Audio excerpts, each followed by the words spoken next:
To my channel. ଆଜିର ଏହି ଭିଡ଼ିଓରେ ଆପଣମାନଙ୍କୁ ସ୍ୱାଗତ। ଆଜିର ଏହି ଭିଡ଼ିଓରେ ଆସିଯାଇଛି ଆପଣମାନଙ୍କ ପାଇଁ ଏକ ନୂଆ ଅପଡ଼େଟ୍।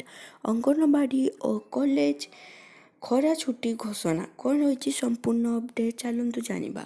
ତା ଆଗରୁ ମୋ ଚ୍ୟାନେଲ୍ ଗୋଟେ ଲାଇକ୍ଟେ କରିନାହାନ୍ତି ବୋଲେ ଗୋଟେ ଲାଇକ୍ଟେ କରିଦିଅନ୍ତୁ, ଆଉ ସବସ୍କ୍ରାଇବ୍ କରିନାହାନ୍ତି ବୋଲେ ଗୋଟେ ସବସ୍କ୍ରାଇବ୍ଟେ କରିଦିଅନ୍ତୁ, ଆଉ ନିଜ ସାଙ୍ଗମାନଙ୍କ ପାଖକୁ ବି ଗୋଟେ ସେୟାର କରିଦିଅନ୍ତୁ। ସେୟାର କଲେ ଆପଣମାନେ ସାଙ୍ଗମାନେ ବି ଆପଣମାନେ ସବୁ ନୂଆ ଅପଡ଼େଟ୍ ବିଷୟରେ ଜାଣିପାରିବେ। ଠିକ୍ ଅଛି, ଚାଲନ୍ତୁ ଜାଣିବା କ'ଣ ରହିଛି ଅପଡ଼େଟ୍।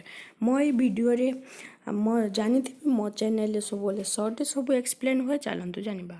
ଆପଣମାନେ ସ୍କ୍ରିନସଟ୍ରେ ଦେଖିପାରୁଥିବେ କି ଆପଣମାନଙ୍କର କେତେ ଗ୍ରୀଷ୍ମ ପ୍ରଭାବ ରହିଛି ଆଉ କ'ଣ ରହିଛି। ଆପଣମାନେ ସ୍କ୍ରିନସଟ୍ ମାରିକି ଆପଣମାନେ ପଢ଼ିପାରିବେ, ନହେଲେ ଭିଡ଼ିଓକୁ ପଜ୍ କରିକି ବି ପଢ଼ିପାରିବେ। ଠିକ୍ ଅଛି, ଚାଲନ୍ତୁ ଜାଣିବା ଆଉ ଗୋଟେ ଅପଡ଼େଟ୍।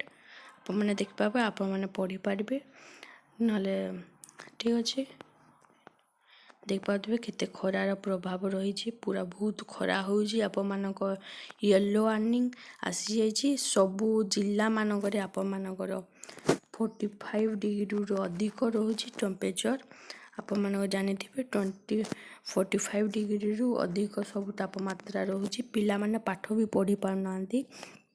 ଆଉ ଆମେ ଛୋଟ ଛୋଟ ଛୁଆମାନେ ଆପଣମାନେ ଅଙ୍ଗନବାଡ଼ି ଯେଉଁ ଛୋଟ 4ରୁ 6 ବର୍ଷ ଭିତରେ ଯେଉଁମାନେ ଛୁଆମାନେ ରହୁଛନ୍ତି ସେ ତ ଆହୁରି ବି ରହିପାରୁନାହାନ୍ତି। ଆପଣମାନେ ନ୍ୟୁଜ୍ରେ ଦେଖିଥିବେ କି ଗୋଟେ ଛୁଆର ମୃତ୍ୟୁ ହୋଇଯାଇଛି ଖରା କାରଣରୁ। ତାକୁ ସେ ଲାଗି ଆପଣମାନଙ୍କ ସ୍କୁଲ 25ରୁ ଆପଣମାନଙ୍କ ସ୍କୁଲ ସବୁ ଛୁଟି ହେଇଯିବ ସରକାର କହିଲାଣି। ଆଉ ଆପଣମାନଙ୍କ କଲେଜରେ ବି ଜାଣିପାରିଥିବେ କି ଯେତିକି ଖରା ହେଉଛି କଲେଜ ପିଲାମାନଙ୍କ ଉପରେ ବି ସବୁ ଖରା ହେଉଛି। କଲେଜ ମାନେ ଆପଣମାନଙ୍କ ସବୁ ଯେଉଁ ହାୟର ସେକେଣ୍ଡାରୀ ଅଛି +2 ଆଉ ସବୁ ହକା ଆପଣମାନଙ୍କ ସରକାର ଜଲ୍ଦି ଡିସିଜନ୍ ନେବେ ଆଉ ଆପଣମାନଙ୍କ ଛୁଟି ଘୋଷଣା ହେଇଯିବ। ଠିକ୍ ଅଛି, ଏତିକି ଥିଲା ଆଜିର ଅପଡ଼େଟ୍। ଆପଣମାନଙ୍କର ଅଙ୍ଗନବାଡ଼ି ଆଉ କଲେଜ ଜଲ୍ଦିରୁ ଜଲ୍ଦି ଛୁଟି ହେଇଯିବ। ଆପଣମାନେ ଚିନ୍ତା କରନ୍ତୁ ନାହିଁ। ଆଉ ଯେତିକି ଖରା ହେଲାଣି ସବୁ ସ୍କୁଲ ହକା ବି ଛୁଟି ହେଇଯିବ। ଧନ୍ୟବାଦ ଏ ଭିଡ଼ିଓକୁ ଦେଖିବା ପାଇଁ। ଜୟ ହିନ୍ଦ, ଜୟ ଭାରତ।